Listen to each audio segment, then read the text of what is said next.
मैं अनिल कुमार दीक्षित अपने video channel Dixit जी speaks के साथ एक बार पुनः आपके समक्ष उपस्थित हूँ।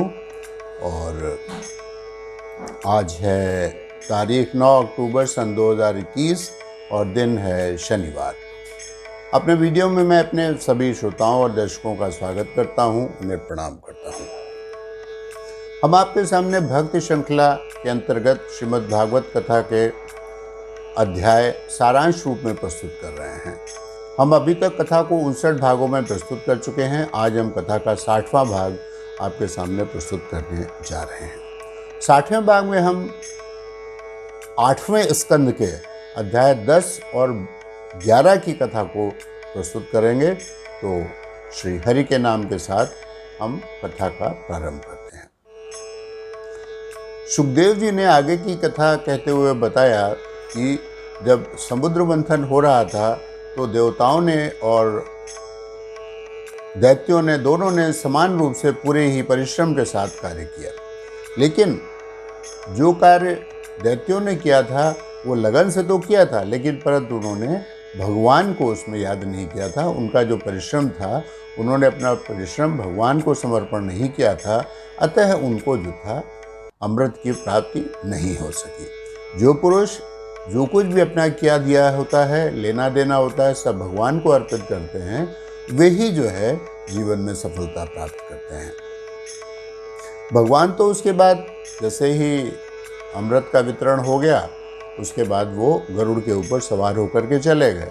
लेकिन उसके बाद दैत्य बहुत चिढ़े हुए थे, तो दैत्यों ने देवताओं से लड़ना शुरू कर दिया कि आप लोगों ने बेईमानी की है और खुद जो है हम लोगों को धोखे में रख करके आप लोगों ने सारा अमृत पी लिया और हम लोगों को नहीं दिया।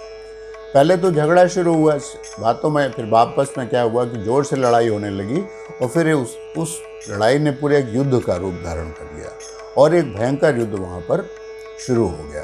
देवता भी अमृत पी करके बहुत ही शक्तिशाली हो गए थे, तो वो भी तेजी से लड़ने लगे और बुरी तरह से मारकाट मच गई। उसमें देवता लोग जो थे बराबर हावी थे और दैत्य उसमें जो थे बराबर नुकसान उठा रहे थे। जब उनके राजा बलि ने देखा कि हमारी सेना तो बहुत मरकट रही है, तो उसने क्या किया कि मायावी युद्ध करना शुरू कर दिया। उसने कुछ ऐसी माया फैलाई कि चारों ओर अंधेरा छा गया और आसमान से कभी बारिश होती, कभी बिजली गिरती, कभी पानी गिरता, कभी आग बरसने लगती और अंत में तो एक बहुत बड़ा पर्वत आसमान में उसने पैदा कर दिया और उसमें से बड़े बड़े शिलाखंड जो थे लुढ़कने लगे और उन शिलाखंडों के नीचे दब दब के देवता घायल होने लगे और मरने लगे। अब इंद्र जो कि उनके युद्ध का संचालन कर रहे थे, युद्ध में लड़ रहे थे, उन्होंने बहुत दिमाग लगाया कि भाई इसकी माया को कैसे ख़त्म किया जाए, क्योंकि वो उनको छद्म युद्ध नहीं आता था, मायावी युद्ध लड़ना उनको नहीं आता था, तो उनके सामने कोई चारा नहीं था। उन्होंने भगवान श्री नारायण को याद किया। जैसे ही उन्होंने याद किया, वैसे ही भगवान वहाँ पर उपस्थित हुए और भगवान की उपस्थित मात्र से ही उनकी सारी की सारी माया जो दैत्यों की थी वो समाप्त हो गई।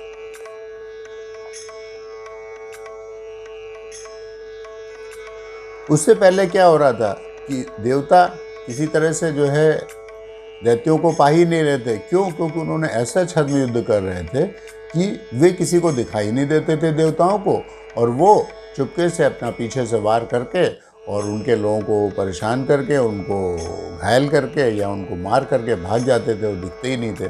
खैर, भगवान के आने से वो सब कुछ इधर उधर हो गया, सारी माया जो थी समाप्त हो गई। और फिर उसके बाद वहाँ पर उसमें एक कालनेमी नाम का एक दैत्य था। जब उसने भगवान को देखा आते हुए, तो उसने दूर से ही उनके ऊपर एक त्रिशूल से आक्रमण किया। तो भगवान ने उसका त्रिशूल हाथ में पकड़ लिया और उसके टुकड़े टुकड़े करके उसके ही ऊपर फेंक दिया। उसके बाद इंद्र जो था, उनको बहुत क्रोध आया कि उसने भगवान के ऊपर अस्त्र कैसे चलाए। तो भगवान ने अपने प्रभाव से फिर और इंद्र को अपनी शक्ति दी और उसने कालने में माली, सुमाली और माल्यवान नामक दैत्यों को उस संग्राम में मार डाला। इंद्र ने दैत्यराज बलि और जंब का भी उसके भाइयों सहित सबका वध कर डाला। जब राजा का ही वध हो गया तो फिर युद्ध तो बंद हो ही जाना था। सारे देवता लोग अपने लोक को चले गए, नारद जी भी अपने चले गए, और उसके बाद जो था वहाँ पर उनके जो गुरु थे शुक्राचार्य जी, वो आए। उन्होंने जो ऐसे लोग थे कि जिनके शरीर छिन्न भिन्न नहीं हुए थे, हल्की फुल्की जिनको चोट लगी थी, उनको सबको अपने प्रभाव से जीवित कर दिया। यहाँ तक कि राजा बलि ने भी उन्होंने जिंदा कर दिया। तो बलि जो थे वो बहुत ही विद्वान थे। उन्होंने सोचा देखिए युद्ध में तो हार जीत लगी ही रखती है, इसलिए उन्होंने बहुत ज़्यादा शोक नहीं किया और वो भी युद्ध भूमि से चले गए। इस प्रकार से दैत्यों और देवताओं का ये जो भयंकर युद्ध था ये समाप्त हो गया।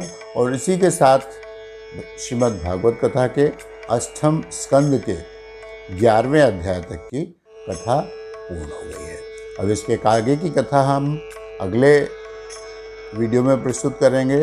तब तक के लिए मैं आज्ञा दीजिए। आज्ञा देने से पहले एक बार और आपसे निवेदन करते हैं कि अगर आपने हमारा वीडियो अभी तक सब्सक्राइब ना किया हो तो अवश्य सब्सक्राइब करें और नोटिफिकेशन का बटन अवश्य दबाएं।